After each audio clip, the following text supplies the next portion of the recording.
3 minutu, bale, betxe okazue, aurkezpena eta denbora. 3, 2, 1, denbora!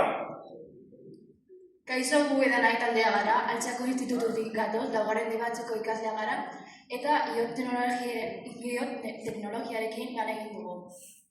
Hau gara gu, eta hau ur botila normal bat da, plastikozkoa eta arrun bat, baina gurea inteligentea da. Gure botila hidratazioa mantentzen duen gailu bat da.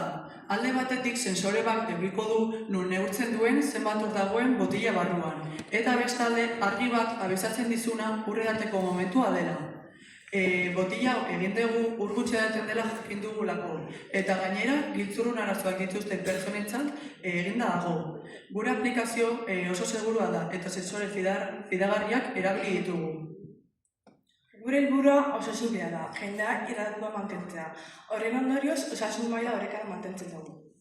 Ikusten den bezala, hau da gure prototipua, metalezko botil bat. Tamaina aukeratu dezakezue, baita kolorea ere. Sensorea, informazioa emango dio aplikazioari, eta aplikazio bertan ikus dezakezue zenbat ur geratzen den botila. Argiaz gain, soinua jarri dezakezue, eta aplikazioan nahi dezue momentuan piztea jarri dezakezue. Adibidez, entrenamendu bat baldin badaukezue eta argia piztea nahi dezue, hor jarri dezakezue. Eta gero, aplikazioan bertan premium sektore bat egongo da. Bueno, inkesta bat egin eta gero konturatu ginen jendea ez zuela ur gehiago edaten. Eta horregatik gure botila inteligentea egin dugu. Bueno, lehenengo fabrikatuko dugu botilak, materia honekin adibidez metala, geroago Osakidetza bezalako enpresekin kontaktuan mantenduko gara gure botilak errekomendatzeko. Horren ondorio, sare sozialak ere izango dugu gure proiektua ezagutarazteko.